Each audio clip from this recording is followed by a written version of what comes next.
René, moi, j'aimerais vraiment ça savoir qu'est-ce qui t'a amené en politique? Comment t'as fait la transition entre la vie de professeur et la vie de politicien? Moi, j'avais jamais pensé aller en politique. Ni municipale, ni provinciale, ni fédérale. Sauf que, à un moment donné, le bloc commençait, là. Puis il y avait pas de membres dans au bloc, là. Il y a un gars de Matane que lui avait vendu 104. Mais ce gars-là, j'ai appris que pour moi, c'était pas le bon choix. Moi, j'ai demandé, puis France a été demandée avant moi, là. Moi, au parti, je n'étais pas numéro 1, là. Peut-être numéro 20, mais en tout cas.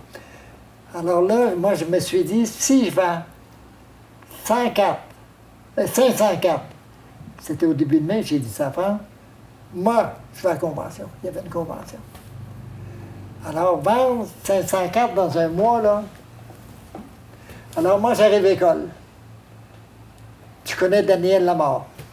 Je dis à Lamar, Monsieur Lamar, j'étais poli dans ce temps-là, Monsieur Lamar, vous allez me vendre des cartes. Mais vous allez, puis il était souverainiste, vous allez vendre ça aux libéraux. Parce qu'à l'école où j'étais, il y a beaucoup d'Acadiens, profs acadiens, là. Puis Donald Bro, puis je peux t'en nommer plusieurs. Puis les autres, ils étaient fédéralistes au bout, là, puis je les comprends. Puis Pierrette Couturier, elle n'est pas une Acadienne. Alors Dan, il disait, prends une carte du bloc. On va se débarrasser de René. Attends. Si vous voulez vous débarrasser de René à l'école, prenez une carte du bloc puis votez contre lui. Ça a fonctionné. Ça fonctionnait. À la fin du mois, on avait 504. J'avais 504.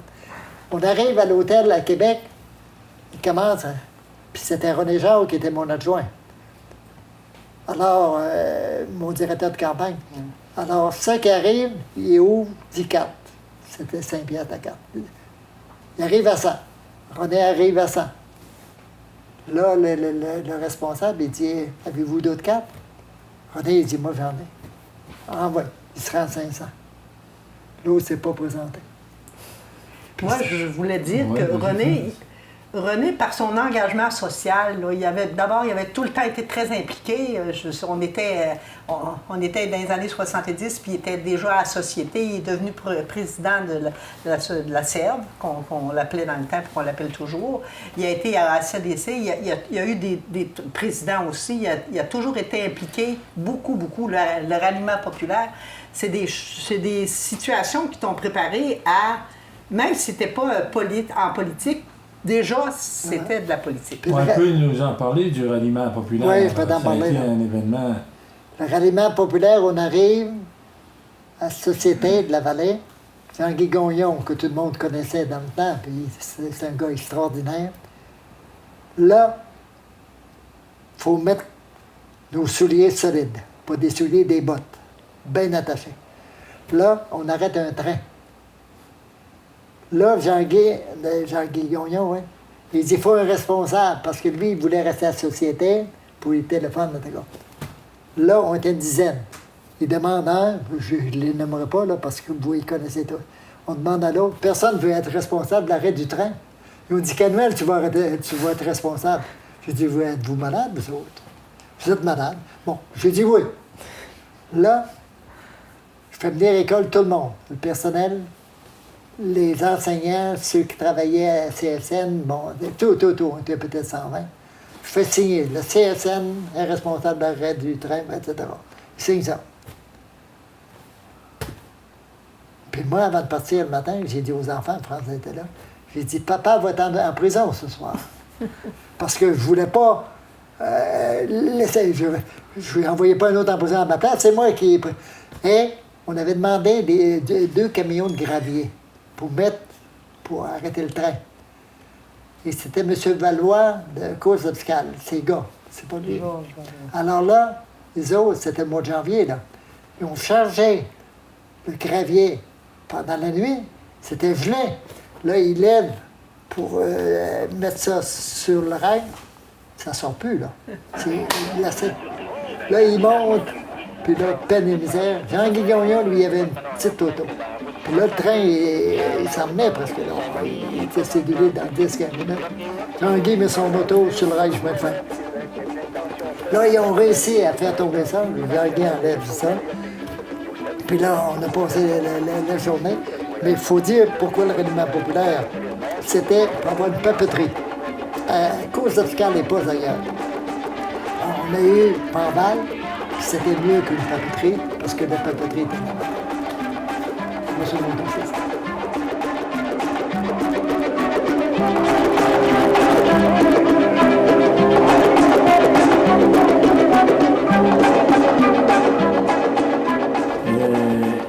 Là, on a vu l'engagement populaire de prof à politique.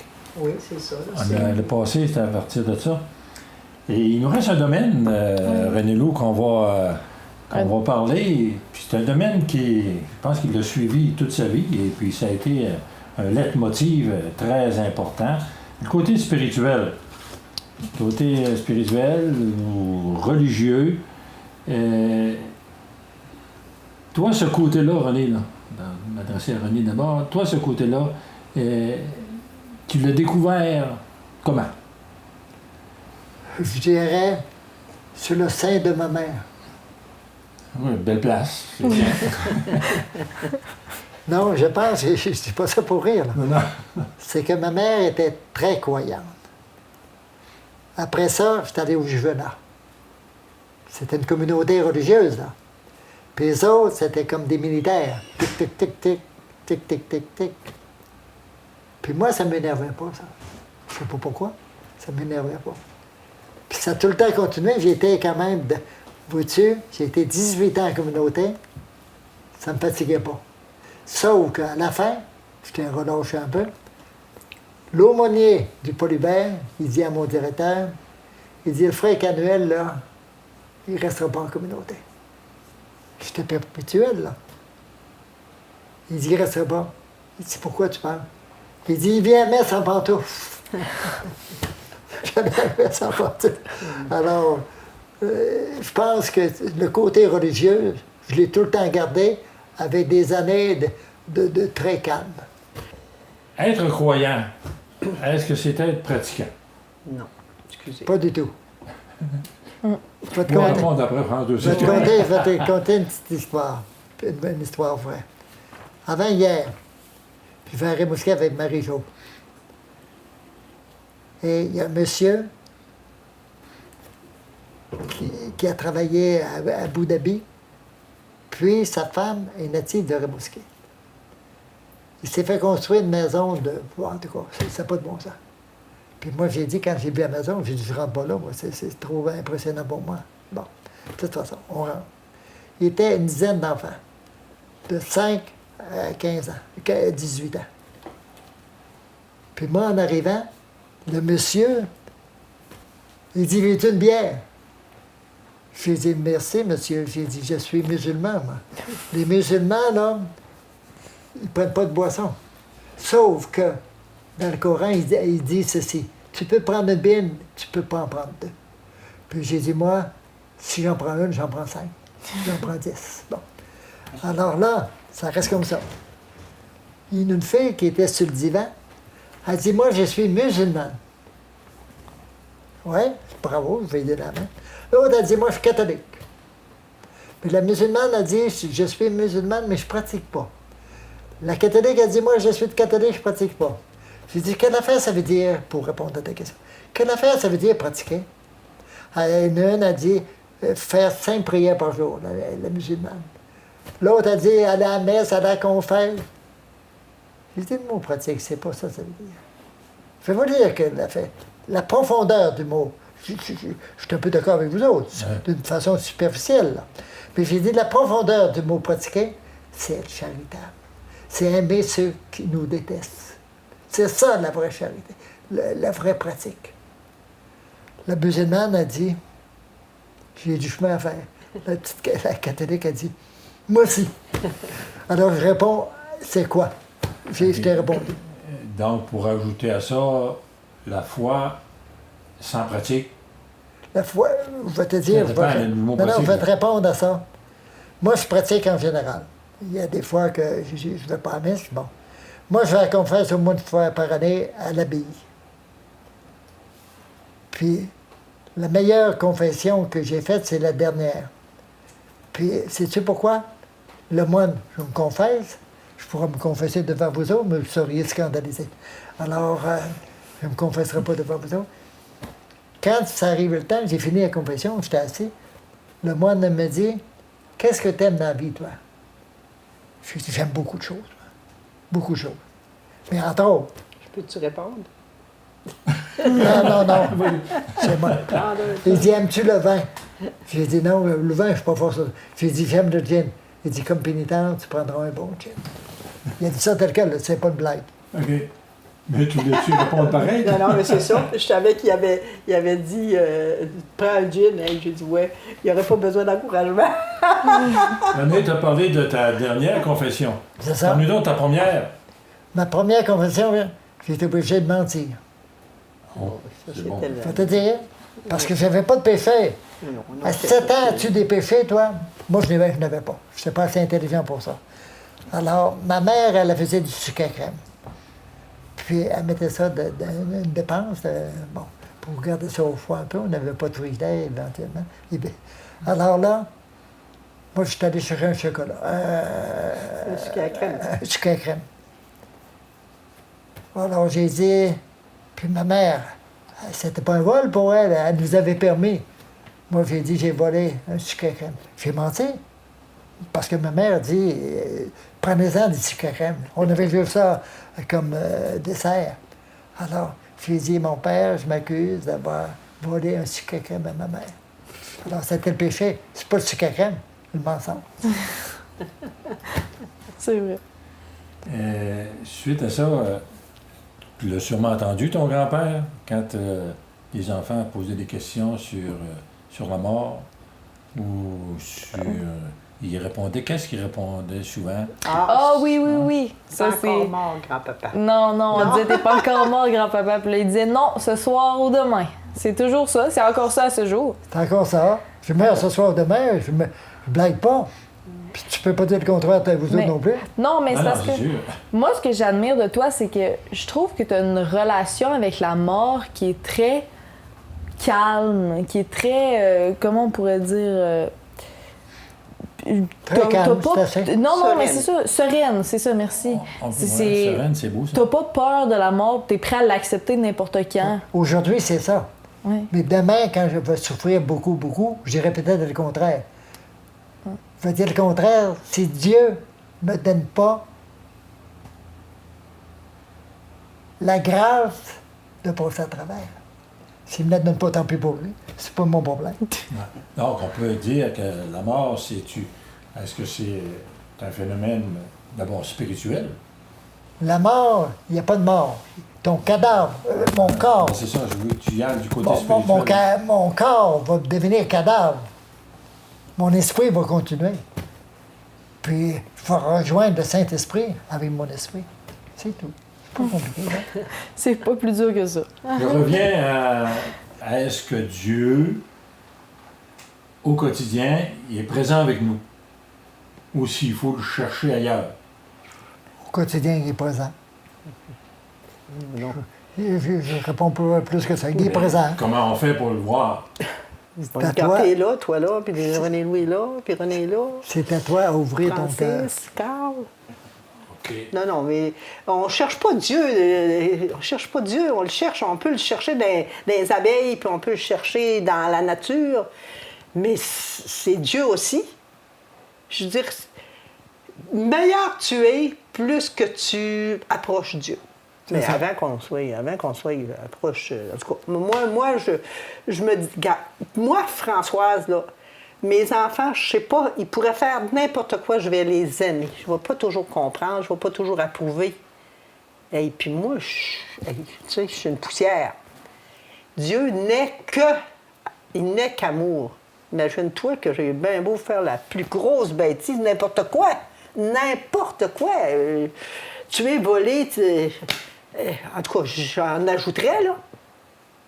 Il pourrait bien dire t'as pas d'allure, c'est qui t'a pris. Mais il va m'aimer, moi. Il peut pas m'aimer, il n'est que cela.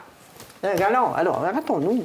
Il ne faut pas faire exprès, puis il faudrait dire, aimez-vous les uns les autres comme je vous ai aimé. Non, ça veut dire qu'un incroyant ou agnostique il était dit, de moi, je ne crois pas en Dieu, mais j'aime tout le monde. Formidable. Formidable. Regarde, de toute façon, il prend Il est bien l'amour. mieux qu'un chrétien. Un chrétien qui est... Mais moi, sais-tu pourquoi? Si je vais à la messe, si je prie, ça m'aide à faire un petit pas un peu plus. C'est tout. Nélou, je te pose une question. Oui, vas-y. As-tu aimé tes entretiens avec tes grands-parents? Vraiment, vraiment. Ben, je trouve je vous toujours ça remercie. intéressant de leur parler, mais ça l'était encore plus aujourd'hui. Puis moi, j'aurais même une dernière question à vous poser. J'aimerais ça savoir quel héritage vous voulez laisser à vos enfants et vos petits-enfants. Moi, je vais te répondre avant moi. Non. Je vais répondre. L'héritage, c'est que moi, j'ai 2-3 mots dans ma tête. Qu'ils soient généreux, qu'ils apprennent à partager. S'ils sont généreux, ils vont partager. C'est tout. C'est très bien. Grandement. Je manquais de dire en général que ce soit des citoyens, des bons citoyens du monde qui se préoccupent. Aujourd'hui, je dirais qu'ils se préoccupent des autres, mais de la planète, qui se préoccupent. Qui ait l'esprit du bien commun qu'on a tellement perdu, là. Moi, l'héritage, c'est ça. C'est d'être capable de vivre en société, d'être des plus pour la société, puis de l'être pour leurs enfants, puis d'inculquer. C'est de... Tu sais, on ne donne pas ce qu'on n'a pas. Puis je dis toujours, mon Dieu, qu'il devrait tout mettre l'argent des gouvernements dans les jeunes familles, dans les enfants, avant d'essayer de faire vivre les aînés jusqu'à 120 ans. Le pardon. As-tu eu l'occasion, René ou François, de pardonner quelque chose qui est très important, pas juste des petites fautes, là, mais qui a fait que tu as grandi dans ta relation humaine en offrant ou en donnant le pardon à quelqu'un? Ça m'est arrivé plusieurs fois. OK. C'est tout. On ne peut pas en dire, on savoir Non. plus. OK. Exact. Parce qu'on entend parler beaucoup souvent, pardonner une faute. Non, il y a c'est beaucoup ça. de gens qui disent c'est la pas possible, liberté, on peut c'est pas la faire ça. liberté. Ben oui, c'est la liberté. Je veux dire, sans ça, tu restes accroché à ça. Je dirais qu'avec une crotte sur le cœur, là, tu vas jamais bien. Jamais. Quand tu ne pardonnes pas, tu te rends malheureux. Voilà. C'est tout. Puis, moi, je sais pas, j'ai pas des si gros pardons que ça à accorder à personne. À moi. Là, si on fait la porte des choses, Comme vous êtes toujours ensemble, je pense qu'un ou l'autre, vous Ouais. vous êtes pardonnés, sûrement. oui, on se graphique des fois. Et donc, oui, merci beaucoup d'avoir participé à cette émission. Et puis, Merci. félicite Merci. René-Lou, Merci, Daniel. parce que c'est pas nécessairement facile de commencer Non, comme en ça, effet. avec pas des vieux, mais des usés. Ah non, qui- mais avec qui ont un- aussi des personnes, je dirais, Tu connais bien. oui, que je connais bien, mais surtout impressionnantes à interviewer. Chaque humain est impressionnant. Chacun Alléluia. son chemin. Rendons grâce à Dieu. Alléluia. Alléluia, c'est le mot de la fin.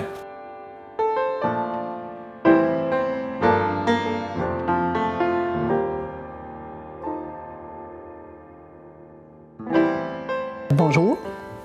On se reprend après une entrevue il y a quelque temps pour vous montrer certaines photos qui vont être représentatives de l'héritage qu'on veut laisser, ce que nous fûmes, ce que nous sommes. Alors voilà.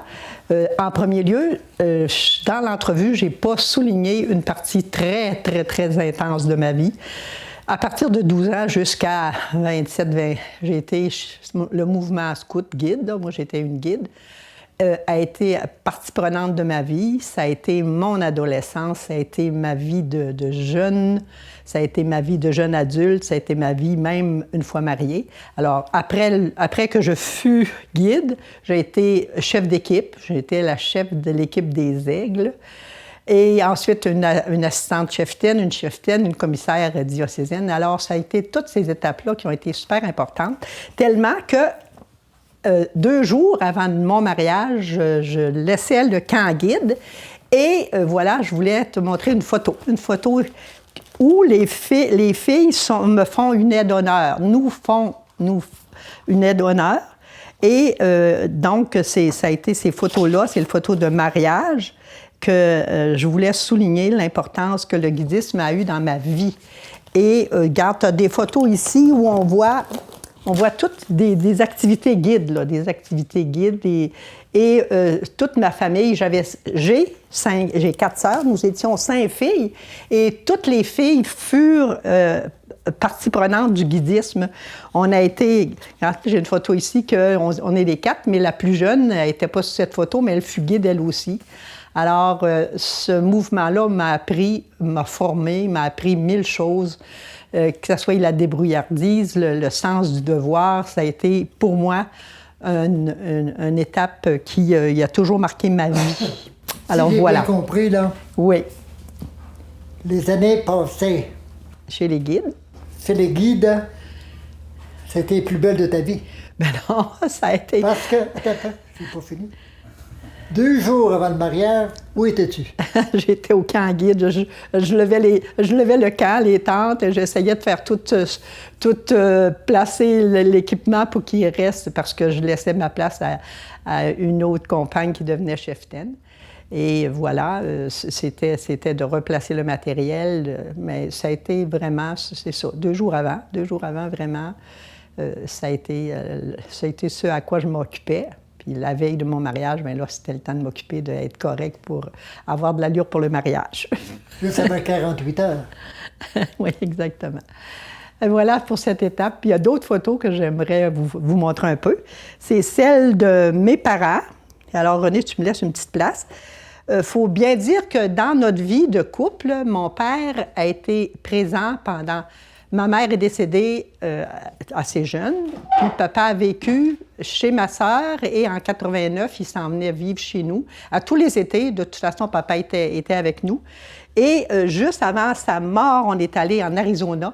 Et puis ici, on a une photo de mon père, alors qu'il dit comme adieu à cette vie, parce qu'en revenant, il n'est même pas remis les pieds dans notre maison. Il est décédé 2 semaines plus tard. Ça fait que ça, c'est au Grand Canyon.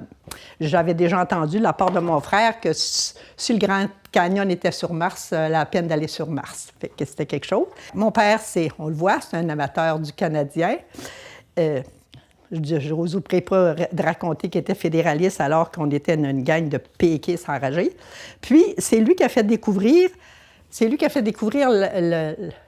l'érablière à mon conjoint, à René. Il a dit « Hey, René, tu as des beaux érables sur cette terre-là. Qu'est-ce que tu fais? » Et c'est lui qui est les premiers à entailler les érables. Moi, j'ai tout le temps dit à mes enfants, le plus bel héritage que je vous laisse, ce fut la présence de M. Tremblay ici.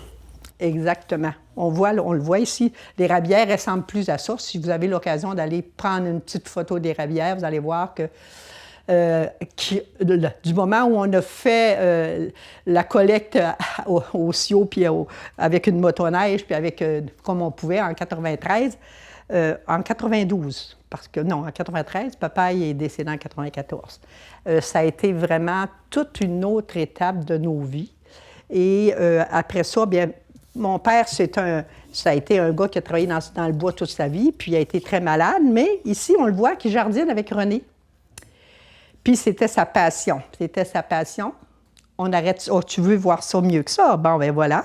Puis ici, c'est moi qui ai travaillé en production de plants forestiers. J'ai un petit peu des racines de forestière. Alors, on faisait pousser des arbres pour le Canada, en tout cas, pour que ça soit plus facile. Et je prends une pause. René, tu vas nous parler de ta famille, c'est toi. Monseigneur aussi, là. Monseigneur, il était dans notre vie de tous les jours. Il était ici. Ici, c'est une photo avec Monseigneur Ouellette. C'était un ami. Et il y a Jean-Marc et Christian Paretti, 2 autres amis. Et sur la photo, évidemment, il y a Jean-François, France, Réjeanne. Françoise et moi. Quand on a parlé d'érablière, tu vas peut-être être obligé de faire des regroupements ou des petites choses, parce que ici, on a, alors qu'il commence, là, on a, bon, René, on l'a déjà vu, ça, c'est la première cabane qui est maintenant vraiment différente et changée, a été améliorée. J'ai une autre étape qu'il faut parler de René Canuel, alors qu'il a été un député du Bloc québécois, alors qu'il y avait un beau-père fédéraliste dans la maison, mais il n'y a jamais eu de bagarre avec ça parce que je sais qu'il l'a soutenu discrètement. Alors, bon, ben, on voit René avec M. Parizeau, notre beau-frère Nestor. Ici, c'est Monsieur Bouchard, on le voit à deux endroits. Une autre qui était une de ses collègues, pas collègue, mais travailleuse qui était attachée politique. Ici, c'est d'autres membres du Bloc. Alors ça, c'est une photo. On voit aussi d'autres photos de... Et voilà. Ici, il est avec Arafat. Arafat à la Chambre des communes. Puis ça, c'est une rencontre de bénévoles du Bloc québécois dans les années 95-97, je ne sais plus quelle année. On a ici M. Parizeau avec Daniel Doyer. Moi-même, j'ai travaillé pour Daniel Doyer avec d'autres personnages qui étaient en politique avec M. On a une photo ici qui est avec Jacques Parizeau, René et moi. Et c'est un très beau souvenir, très, très beau souvenir. Alors voilà, c'est des photos du séjour politique de René de 93 à 2000. Donc, ça fait un petit peu le tour de... Ça fait le tour complètement.